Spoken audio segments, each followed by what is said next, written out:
In this podcast, we'll talk about future of jobs in the midst of AI revolution. So stay tuned.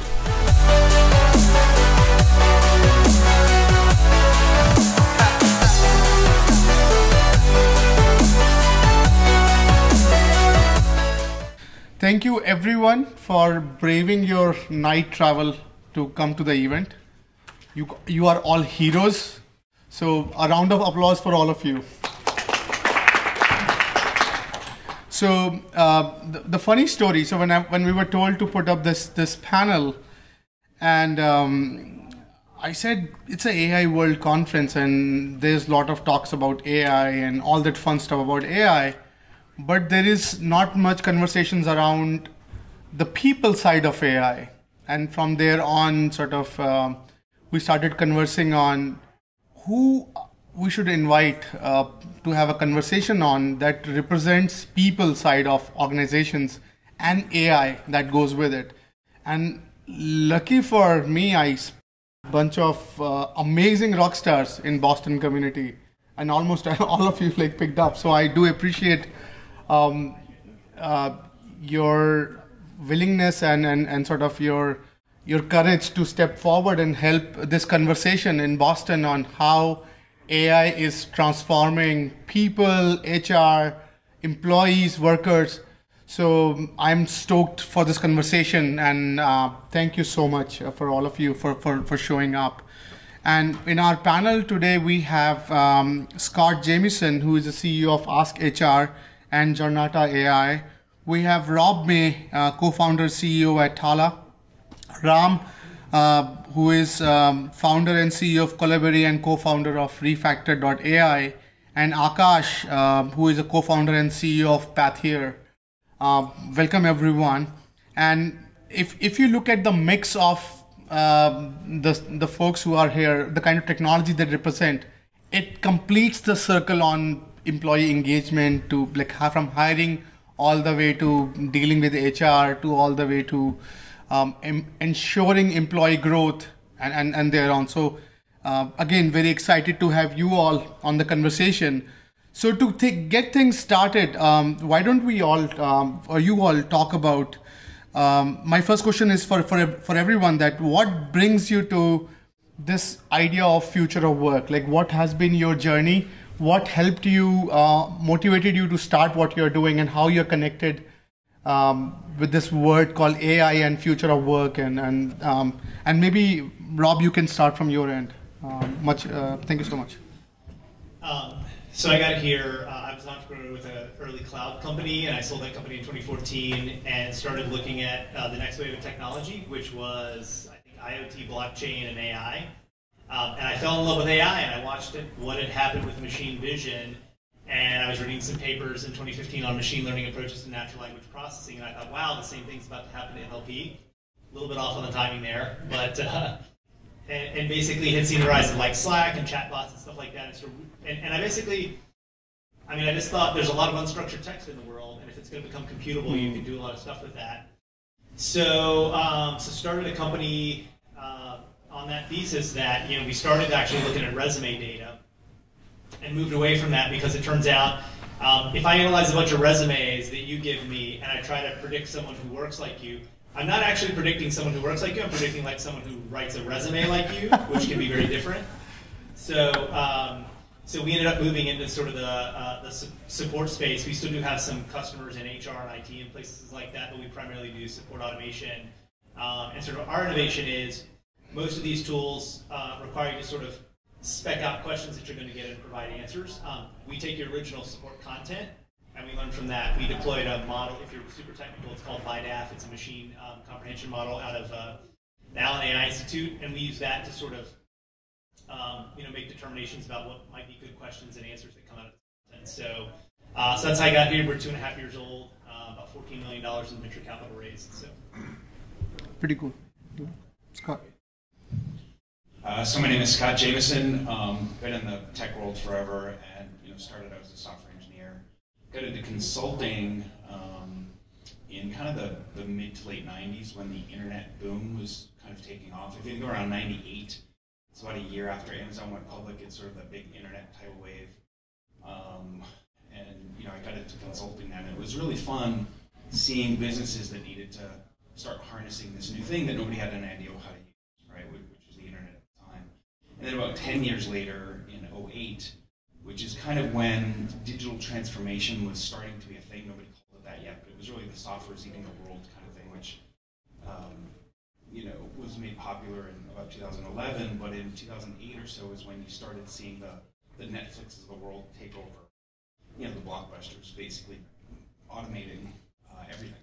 And so I actually started a consulting firm back then to do essentially digital transformation. Got into AI and machine learning, predictive analytics, and knowledge management, a whole bunch of spaces, including IoT and mobile as well, that really helped businesses. We did a consulting firm. I ended up selling that right around the time Rob sold his last company as well, and decided to focus strictly on AI as the next thing, sort of being a serial. And so the company is only about a year old, and really what the company is, we started with an HR use case, mainly because we had a customer that asked for something where they could help support their employees better. And what we learned was that supporting employees through AI, like a chatbot, is great, but you need to take a holistic approach. And so a lot of our customers end up almost taking a step backward, and we talk through what data employees work, all that stuff. And so it's been a learning experience for sure. And helping share those learning experiences is actually.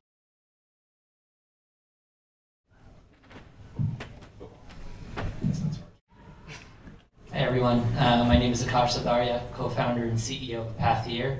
And what brings me in the future of workspace? Well, I have to be honest with you, growing up, I never thought I'd be an entrepreneur, and let alone ever build a technology company in the HR tech space. But it's all just become one personal story for me that started when I graduated college. So back in 2012, I graduated college and got recruited to work for a fairly large consulting company. And they put me in a 24-month training program to specialize in the domain of life sciences and biotech. So I moved from sunny Southern California to Cambridge, Massachusetts, and I went under this 24-month training program. And sadly, at the end of the 24 months, I found out very quickly that I had zero passion for the biotech and life sciences domain. I just couldn't see myself for the next 30 or 40 years build a long-term career. And so what I did know at that point, though, was the skills and experiences that I had learned through the program were extremely valuable. And my thought process was, how could I navigate the consulting company I was working for to look at other opportunities that could be cross-functional in different domains, maybe the technology domain or financial services. And going on that journey, I found that as an employee today, in most big organizations, you really only got two options. The first option is you sit down with your manager, which is what I did, and my manager genuinely was showing me how I could professionally grow and develop, but the conversation was always restricted to the biotech and life sciences domain. So the minute I looked my manager in the eye and said, "Can you help me navigate the rest of the company?" He looks at me and he says, "At this point, I don't have any more visibility. The best resource for you is going to our internal career site. Why don't you go see that?" So I go to this internal career site in the company, and by the time I get there, really all it is a job board, right? It's a list of all the jobs in the company. If you find anything interesting, go ahead and apply. There was no level of personalization of understanding who I was today in the company, what level I was, the skills, experiences that I was aware of. And so, like everyone else, I found it so much easier to go to LinkedIn and Indeed and just leave the company, go find an opportunity somewhere else. So I end up leaving, not leaving to start Pathier by any means, but 8 months after I left, I get a phone call. I got a phone call from a peer of mine, and he says, "Akash, I'm going to be joining your previous consulting company. Can you tell me, how your experience there was?" And I pause and I ask him a question right back, saying, what are you exactly going to be doing there, so I have better context? And I'll never forget this phone call because he describes this role that he's going to take there, right? It's called Product Strategy Analyst. He's raving about the skills and experiences that he's about to gain in the next 2 to 3 years. And quite frankly, I'm on the other end of the phone pretty darn ticked off and frustrated because 8 months earlier, while it might not have been exactly the same role I was looking for, it was pretty darn close. And, it turned out, as I was talking to a lot of peers of mine, there's been this big notion and movement of the grass is greener on the other side, and most people look at opportunities elsewhere. And, what inspired us, and it's a part of our mission now at Path here and led me into this space, is how do we build a technology that's always learning about an employee, learning about their skills and their experiences, and learning about how work is changing inside the company and showing them careers that they could be passionate about, that they could be moving into. And so this has just become one personal story for me, and it's definitely been exciting. Hello, my name is Ram Katamaraja, founder and CEO of Collaborate and Refactored.ai. My journey is a kind of lucky accident. So I was a consultant for many years, and then I got my green card and just quit my job and started doing independent consulting work, enjoying my life.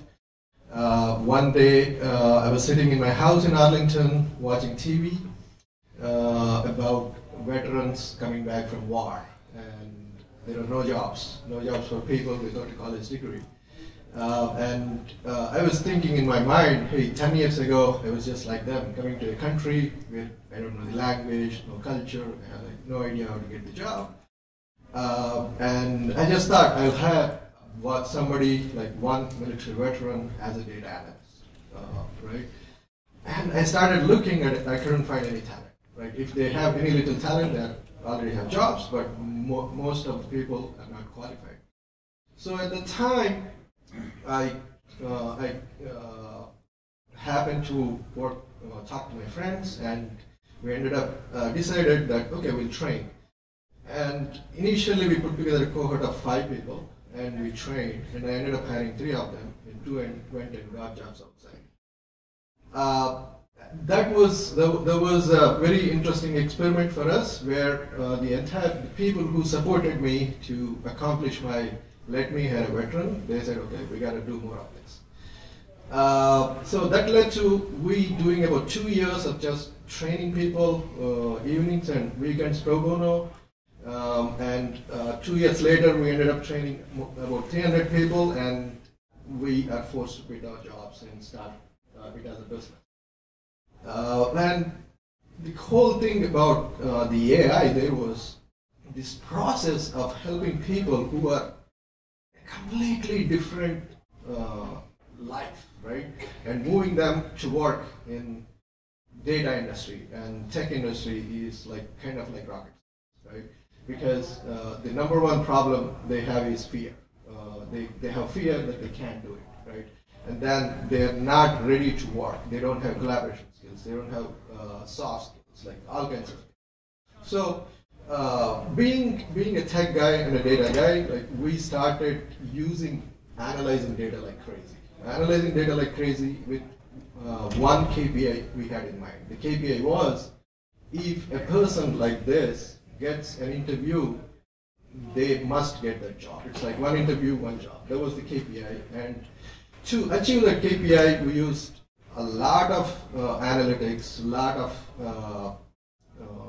AI in the form of image processing, computer vision types of technologies. And recently, and we were all doing, it's pretty much like underground type of thing, where we have about 45% women, 70% minorities type of effort. And what pushed us into the limelight, or probably the reason why I'm here, is we presented our work at MIT Solve in a global competition like a couple of months ago, and we came at the top. So it was like, and the work that we started about 6 years ago to help veterans to transition has the whole people, process, technology kind of like became like super important in the world which is getting disrupted, where everybody is thinking, hey, AI is going to lose jobs, and we are saying that, hey, AI can actually help people transition into the new jobs, and we can do it like in a really reliable fashion, and we can transition anybody. So that's kind of like my journey, and our basic motto is that we want to help individuals overcome adversity, and we are looking to help organizations overcome disruption. Beautiful. Thank you, Ram. So, Rob, a question for you. So, Thala, right? So you are working with customer service folks, training them and all that fun stuff. And I think if we look at the customer service industry, it's always very personalization, relationship based and all that fun stuff. And you bring this element of technology in the middle. What has been your experience when it comes to what are you seeing? How is that idea of technology in the middle, technology layer, is disrupting this support industry, and what can you share about that? So I think AI is interesting in that it's not directly transformative in the way that some previous technologies were. It's not allowing you to go in and be like, wow, here's this thing that you could never do before, and now you can suddenly do it. What it does is it makes a lot of processes that you have automated or better or something like that. And I think what we've seen is a lot of people don't know how to work with it. And there's a lot of AI companies that I think are still, I mean, we've been at this 2.5 years, and the first year was literally just tire kickers coming in. And you'd get a demo request, and you'd get on the phone and you'd say, so what made you sign up for a demo of Tala? And they say, well, our boss says we need some AI. And we say, great, what do you need the AI to do? And they say, we don't know, tell us what your AI does, and we're gonna see. And like you just went round and round, and we just spent a year educating people about how to buy AI tools and what they can do. And I think there's a lot of workflow behavior change that has to happen. I think change management is a really important thing, is part of what we're seeing, because we actually used to support what we would call customer-facing teams in general. So we supported some sales teams and some customer success teams and customer service teams. And what we found was it's really hard for sales teams outside of their CRM. It's hard for the head of sales to make you use a series of tools if you're hitting your number. So behavior change there is harder. And what we found is if the head of support says, this is the way we're going to work now, everybody will do it. So we had to do some things. We moved away from a free trial model, and we moved, because you let people play around with it, and they go, well, this isn't that much smarter than the tool I use today. And you're like, well, you haven't put any data in it, you haven't connected it to anything. Of course it's not.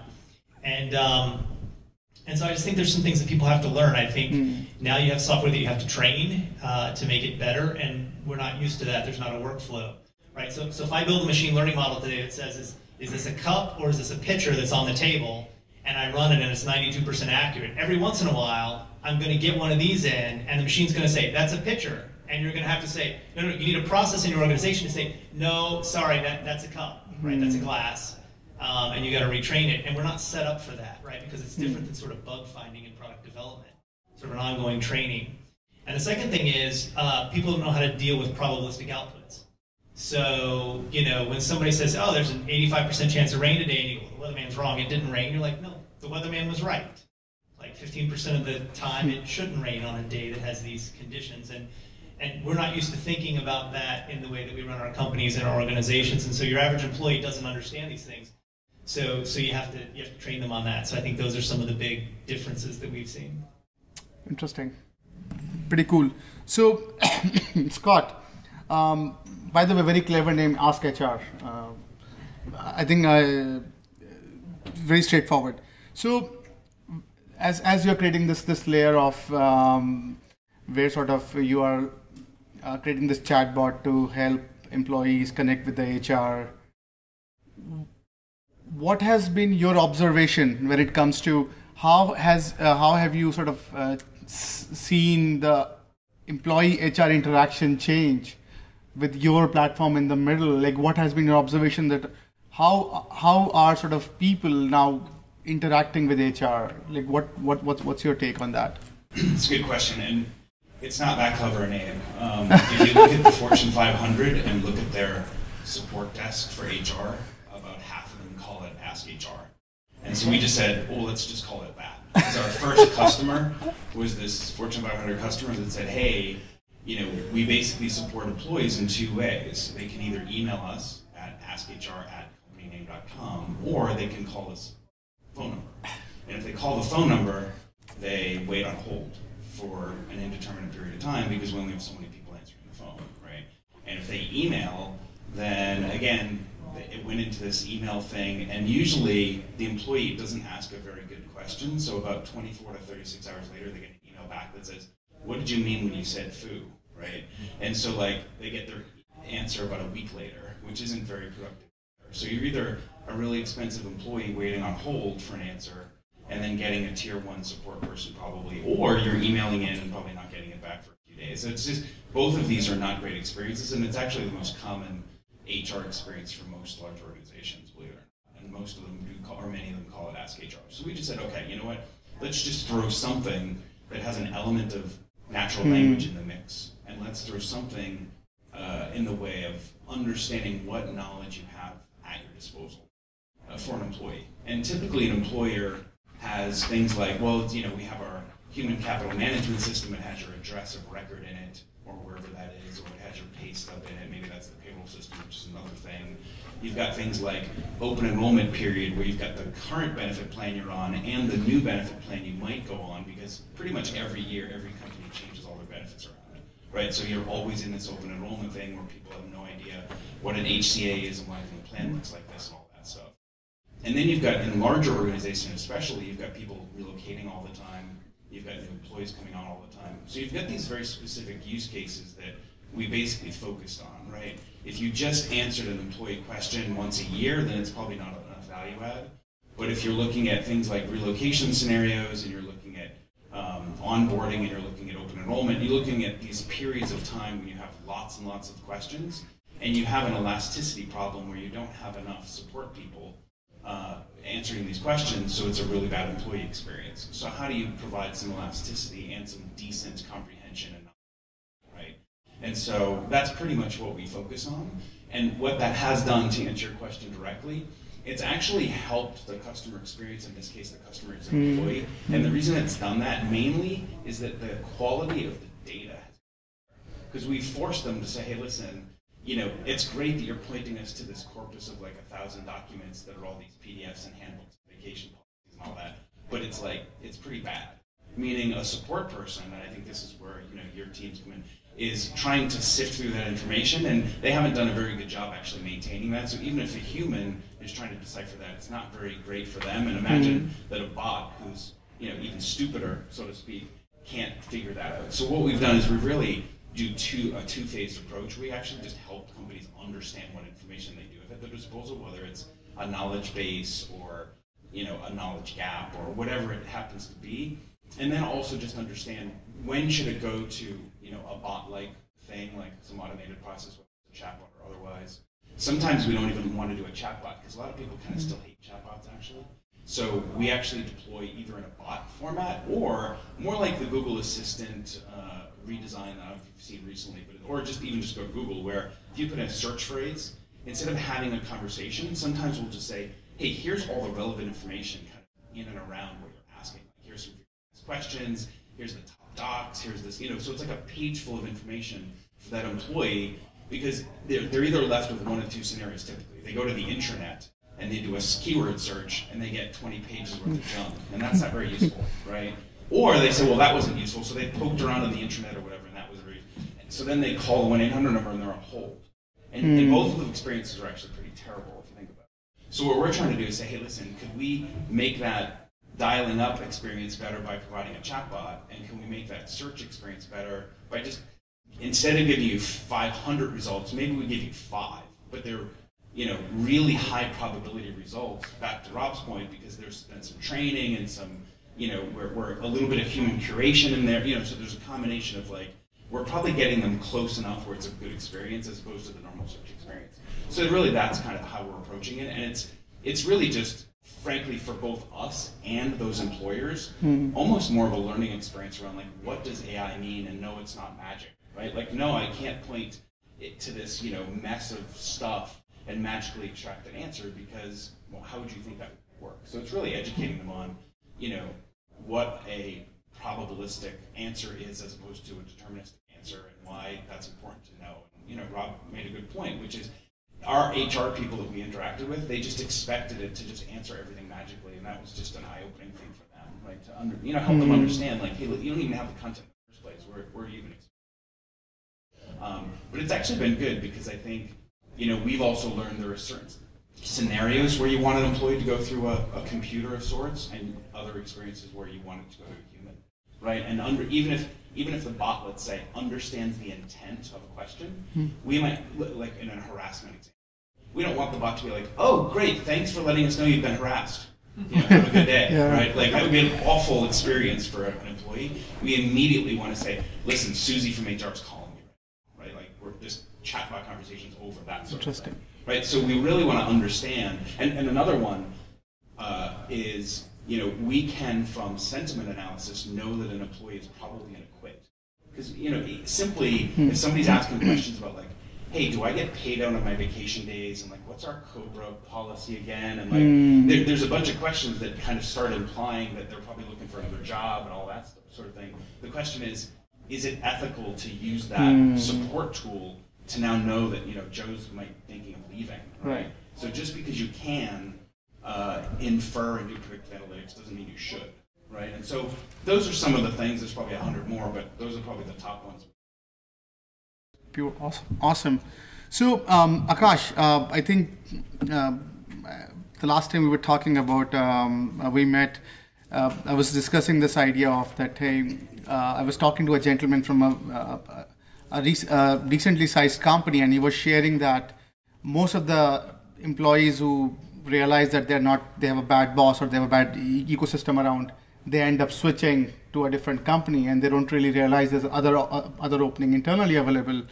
And I think when I heard that you're trying to solve that problem, that was really fascinating. So can you share what have your platform picked over the interaction that you are seeing these employees and you're helping them navigate their current career journey within the companies and all? How has that changed, and what your platform actually had picked that you could share, which are some of the interesting insights that you could share with us?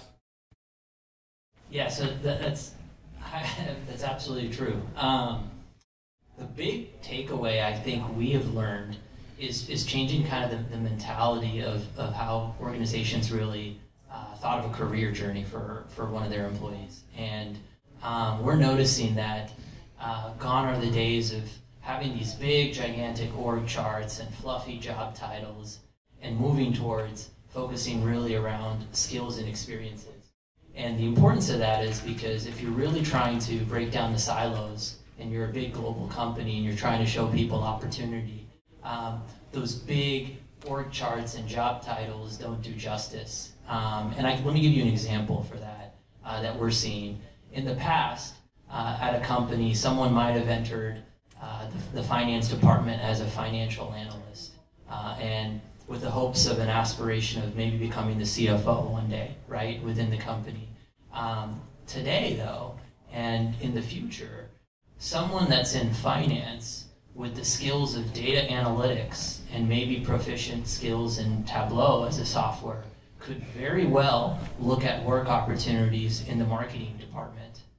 And this type of cross-functional analysis of where skills are going to be overlapping when you're thinking about your next journey within your company is just going to become more and more dynamic, especially as skills are changing every 6 to 12 months for jobs. And going around that same theme, one of the big things we're learning with companies that we're working with is the overall organizational size. When we look at FTE counts, right, full-time employment roles, we're noticing that in the future will start to shrink, and more work opportunities will be based off of projects, emphasis on skills and experiences. And so organizations will look at what sort of skills do I have either in-house to work on some of these projects, or what sort of skills do I really need to go out externally and try to find, contingent workers or freelancers to pursue.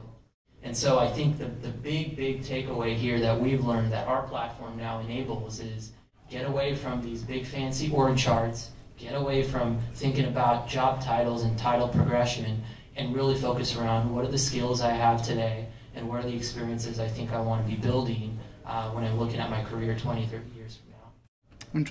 Interesting. Thank you for sharing that.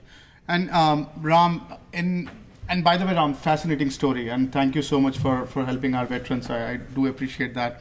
So you have been involved in so-called retraining and retooling, and that is actually a bigger problem than we all could sort of fathom with this all technological disruption that we are seeing around us.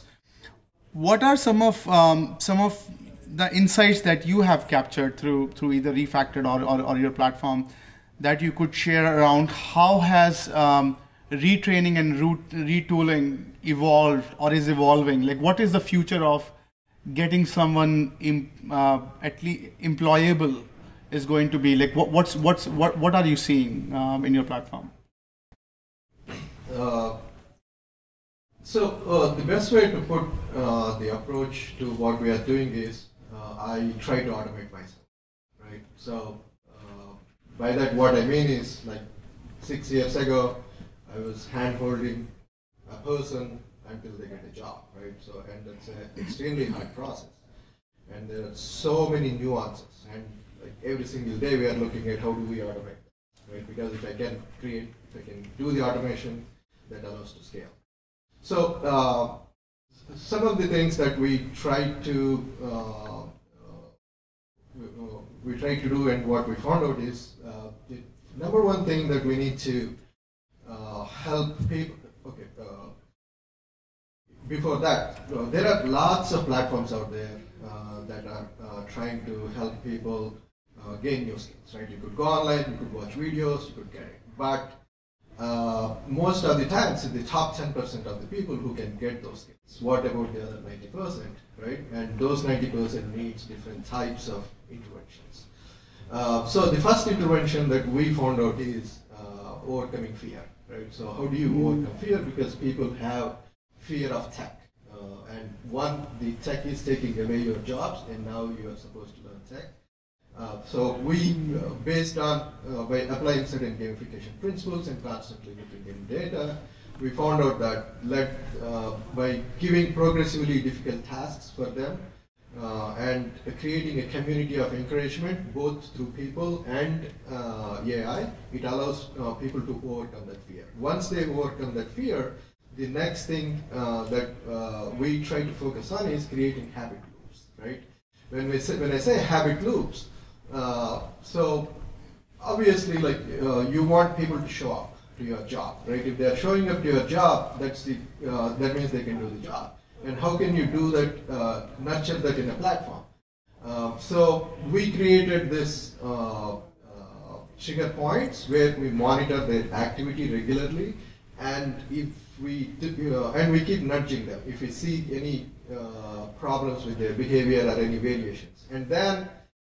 If they actually don't show improvement, we block them, right? Meaning they can't, they have to just be out of the system. The system would lock them out.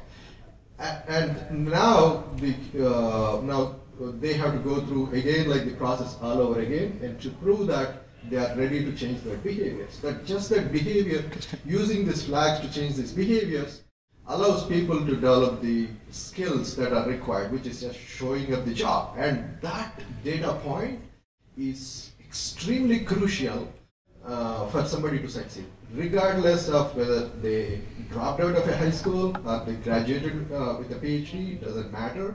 If they don't show that data point of this constant showing up habit loop, they can't survive. But if they do that, they succeed really well. And another interesting, and there are many more interesting things. And another interesting thing that we found out is people have the fear of communication, right? They don't talk, and especially you don't get jobs without interviewing, without going to the interviews, right? And the typical way to do that is you do mock interviews, you do like networking sessions, etc., right? But our data showed that it took about 10 interviews to get their job, to get the shot. And a lot of times, most of the people don't get the shots. Now, our goal was when they get this first shot, they should get it. Now, how do you measure that? How do you know that, how can your data tell you that they are ready to go and do that interview, right? And for that, what we did was like pretty much, you have seen the technology like where the video interviewing is going on, right? Organizations deploy video interviewing. Hey, this is the pre-screening. And we took that and we said that, hey, you know, let's use this technology to actually train people how to do the interviewing. So instead of people doing a screening interview before the job in our platform, they post a series of videos. And what we do is we create, we use AI and a community of people to provide feedback, right? So now the difference between AI and community of people is the quality of the feedback that comes from people varies constantly depending on who is giving the feedback. Whereas AI, it gives like a consistent feedback, but that only goes about 80 to 90%. So it's a combination of humans and AI that gives them the skills, and we can measure based on the words that they are using and the body language that they have, types of things, and we can create. We have a scoring model where it says, hey, at this point you go to an interview and you do it, you're going to get this job almost 100% of the time because you're using the right language, you are making the right gestures, and you have the right language that is necessary for this particular job, which is like technical language, right? So these are some of the things that we found out. So basically, we by automating myself, we realized that it's really possible to use AI for the development of human beings and actually move them from a distressed state, like hopeless state, into jobs, primarily in the, we focus on data industry specifically. There is a reason for that, but these are like some of the key findings. There are a lot more findings, but yeah, those are the key things. Interesting. So all of you are creating and busy creating something that's changing the way we see work is being disrupted, how future of HR is being disrupted, how we as a worker would show up tomorrow to our jobs. So if you can all share some of the biggest surprises in this journey that you have observed, that will be really helpful. So maybe Rob, you can go first. Some of the biggest surprises around automating jobs in general? So what have you seen, like some of the biggest surprises in building this company that you could share? So a couple of things. I think Scott hit on an interesting point when he talked about how they deploy Ask HR, which is so much of the content people have is a mess. And I was on the phone with a potential customer, who ended up not becoming a customer a couple of weeks ago. And he said, look, Rob, I just want what everybody else wants. I want an AI system that I just plug into all my content, my PDFs, my documents, and it just makes sense of it all and answers any questions. Just like Google does for web search. And I said, well, Google's the world's #1 company in search, and they have an enterprise line of business. Why do you think they haven't built that? And he's like, I really don't know. And I sort of explained to him, well, the web is structured data, and they know a lot about it because of HTML and XML and these various things, and they don't know that from all your PDFs, and you have weird industry vernacular, and no one knows what that means, and it doesn't mean what the Wikipedia NLP model, the NLP model trained on Wikipedia says it means, and so there's a really big lack of understanding right now between the practitioners that are building these tools and the users who understand how to buy them and how to use them, and everything else. And then I think the second thing is, I get asked all the time. I write a newsletter called Inside AI. It's pretty popular. About 30,000 people read it every week, and I write a lot about applied AI. And I always get this question of, well, isn't AI just going to take all the jobs away? I mean, yeah, maybe someday machines are better at everything than us. I don't know, but not in the near term, man. What it's going to do is it's going to make everybody supercharged. If you think about a construction worker who can wear a robotic exoskeleton and now lift 400 pounds and do it safely instead of lifting, 100 pounds. The panelists up here, we're building the cognitive equivalent of these things. And so, and we've got 3.5% unemployment or whatever. Anyway, I think you need these things. Yeah, I think it's really gonna grow the workforce and make everybody more productive in the near term. So that's one of the things that I've seen and that I continue to believe. I'm assuming we'll all answer. Yeah, yes. By the way, before you do anything else, sign up for Rob's newsletter. It's called Inside AI. I recommend it highly. If there's one thing you do out of this session, I also posted on the meetup and our description page for the podcast. Yeah, it's got a lot of great links and it comes out every day, so it's tons of information. So anyway, another thing that I've seen really is that I think Rob is correct in that there's this fear of everybody losing their jobs, but really there's two things that are going to happen. One is that the AI tools assist humans, to not replace them at the beginning, right? So you have, workers that can go to a team that, in the HR case, for example, let's say we take 40% of the questions and divert them through a piece of software. It doesn't mean HR is not hiring or replacing those people with robots, basically. What it does mean is that the trivial or low-hanging fruit things that really you want an automated system to answer for you, and you really don't want to deal with a human, almost like just going to an ATM and getting cash, and you don't really want to wait till the banking hours and wait in line and all that stuff. You don't really need to talk to someone for those types of transactions. But then when you do have a circumstance where you have a harassment case, or you have you're thinking about changing jobs, or you really need some mentoring or coaching, or you have this severe health thing that you need to talk through, whatever it is, you want those HR teams to be superpowered and to be less busy, as in, not answering those trivial questions. So what we're seeing is it's actually helping not really replace people, but either enhance someone's ability to work with other humans or provide them more time, right, at the end of the day. And I think there will be certain cases where a human that was probably doing a very tedious job in the past, like that telephone support person, it's not really an ideal job for anyone anyway, right? It's it might be an entry-level job, but they're probably aspiring to do something else. So what we're seeing is, you want to identify those high-value employees that are doing sort of low-value jobs, and if you are replacing humans, they want to be replaced anyway in most cases because they're not doing value-added work, right? They'd rather help out with some other aspect of the business, and you'll see that that's a trend I think that will continue. The other thing that I think is not a big a surprise to me, but I think Rob and I both mentioned it already, which is companies just aren't prepared for a data-driven piece of software. Like if you look at the trends, everybody's been building deterministic software forever, so that when you're done testing it, it just does what you said it was supposed to do, and it'll just do that forever, basically, because the code just works the way you told it to, right? Now what you do is you train a model that basically, as the inputs change over time, the model actually needs to be adjusted over time, typically, and you probably don't have a perfectly deterministic thing anyway, because that's why you built an AI version of it in the first place, is because it was probably impossible to build something deterministic, right? So I think the education around like what a data-driven piece of software does versus what it doesn't do, I think is still an important thing in the marketplace, and that's something that, it doesn't surprise me, but it surprises me at how much time we have to spend educating customers on what things can do and what they can't.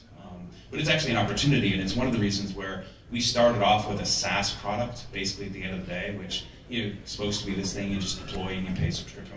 And about 2/3 of the time, we really can't deploy the SaaS product. It turns into this like platform plus services engagement where we really have to help the customer understand what information are they tracking, what do they have available, what are their work processes that they have in place, what's the culture of the organization, are they ready for this, all that sort of stuff, which is why we spun up this thing called Jornada.ai, which is really just our underlying platform pieces where we can deploy like a headless version of what we have, right? So if we bolt it into all these different pieces of their intranet or whatever else they're using. So definitely some interesting things, but you just want to take into account that the culture shock of what AI either can and can't do, or really the data-driven aspect of this and the non-deterministic aspect of this. It's really a culture change in how your DevOps model works and all that within your company. So just things to watch out for.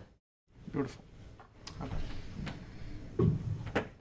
So I'd like to answer this question using a metaphor, and a metaphor that everyone probably in this room has at some point heard about, and it's the the Google self-driving car, right? It's everyone talks about it. It's an awesome technology. It's learning, when to stop at a red light, when to stop when someone's crossing the street. But at the end of the day, even though it's a self-driving vehicle, and it takes you from point A to point B, there's always someone that inserts the input, right? That inserts the destination. Or what happens when you're actually in the vehicle and you're in sunny San Francisco and you're going over the Golden Gate Bridge and you see a beautiful spot to take a scenic photo. There's someone always telling that vehicle, hey, let's stop here, right? Or you're on a road trip and you want to go to the bathroom or take a pit stop. You're still telling the vehicle when to stop. And so when I think about this big discussion around AI taking over jobs or automating jobs, I think it's just going to unlock a new period where new skills will be required, but there always will be someone, right, that are going to be inputting the directions into the self-driving vehicle, right? And I think that's also going to unlock a lot more complex problems that could be solved. So that's my answer. Okay. I'll try to piggyback on what he said, some of the surprises that we saw as part of helping people move into jobs.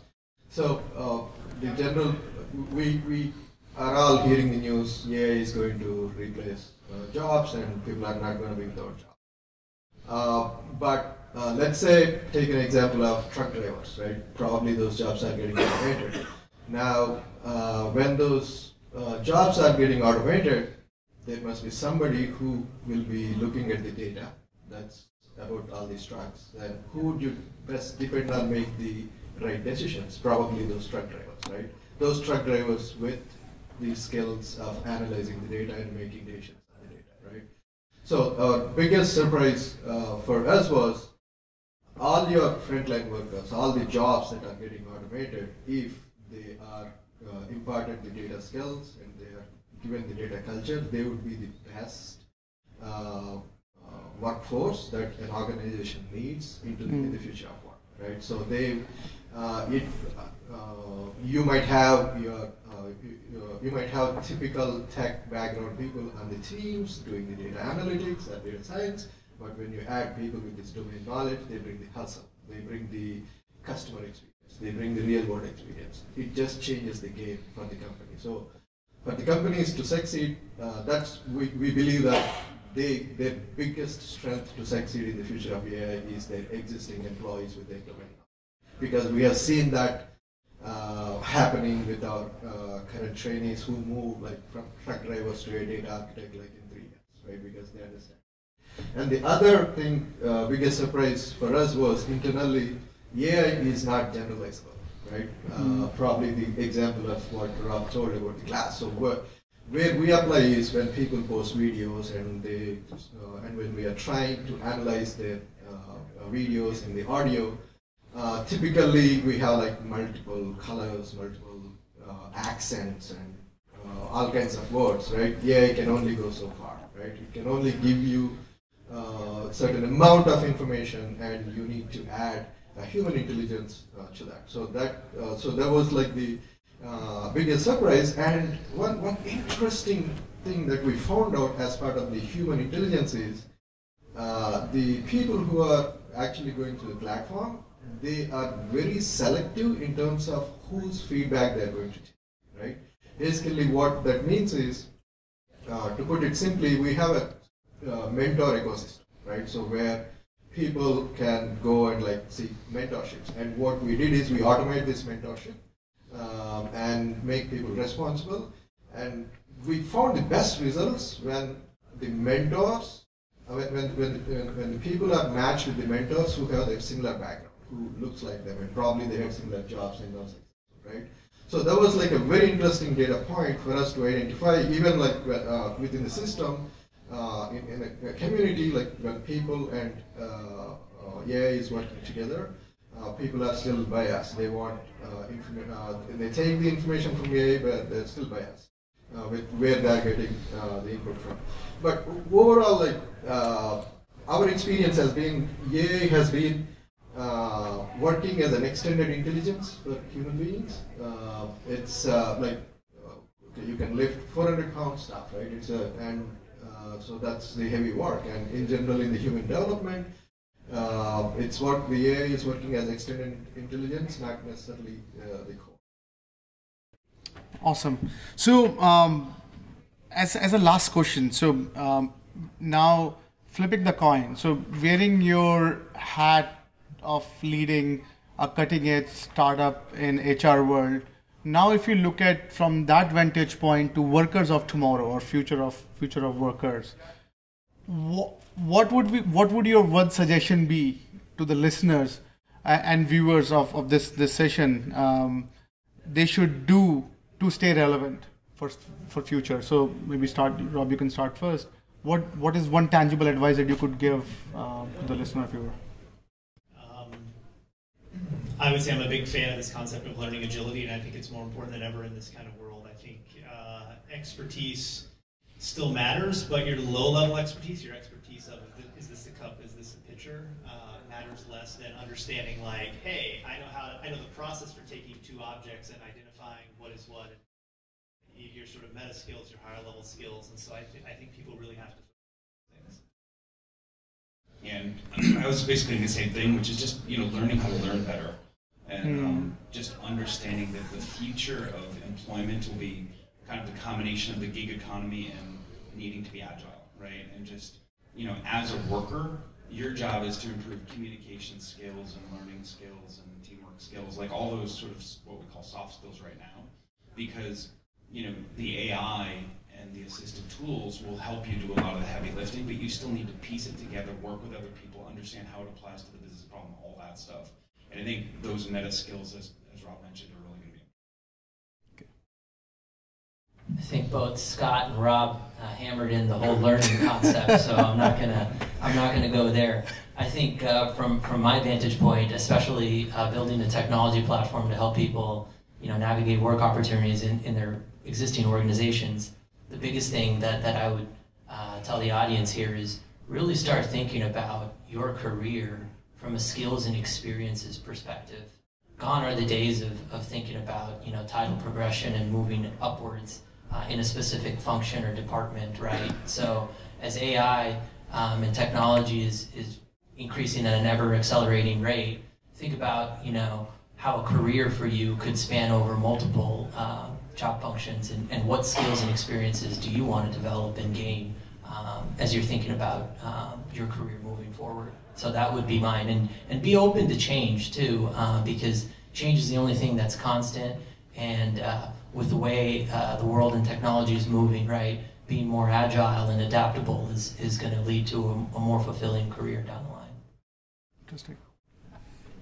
I'm going to try something different. So for audience here, I would say try automating yourself, because it would be a very fulfilling experience, and also that's what the world needs, right? If you automate yourself wherever you're working, probably the industry is looking for you. And in general, for people whose jobs are getting automated, the whole fear of AI. So the way I look at it is 20 years ago, if people knew how to work with the internet, they had a job, right? Not tech, the computer literacy.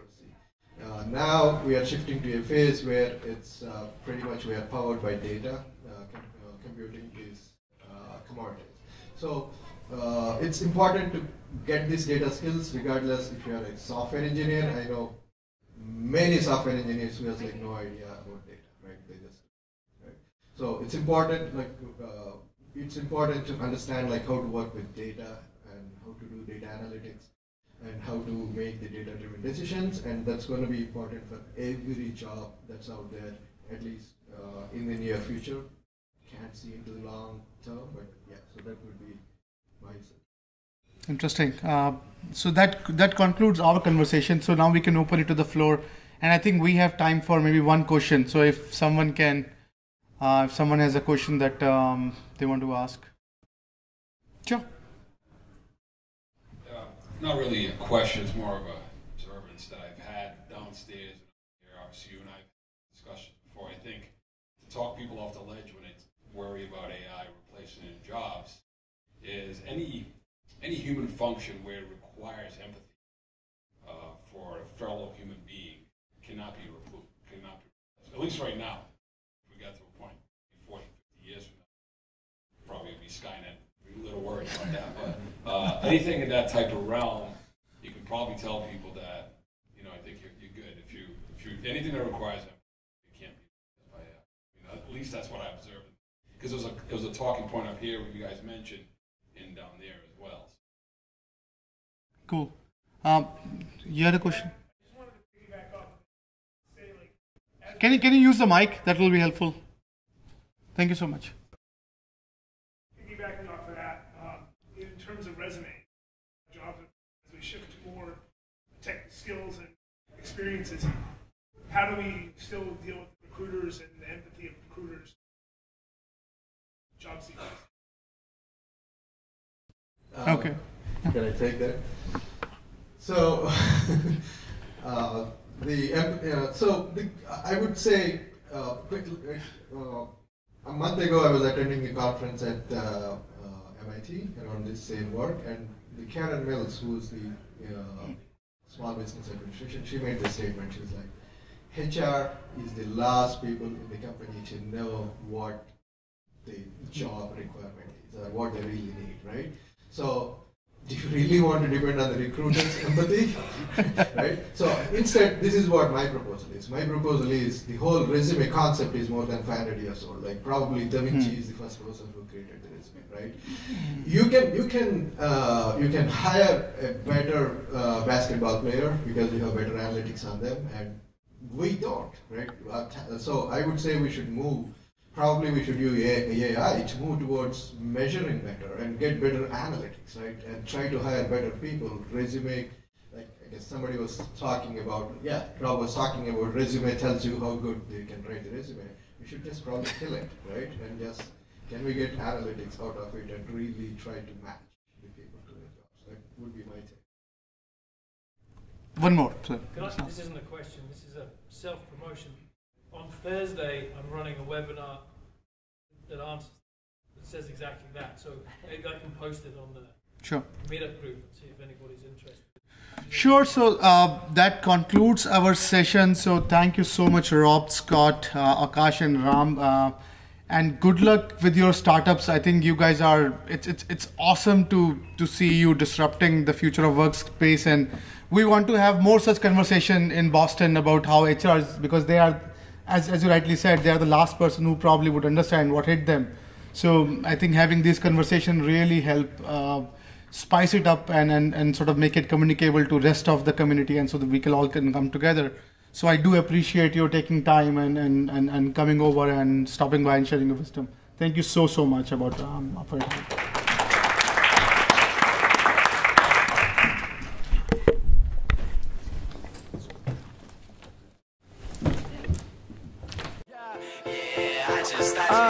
I thought I was sick of home, but actually I was homesick. Never really knew that I would have to grow up so quick. I'm so uncomfortable, don't know anybody here. Just a couple dudes that I met once, that's it.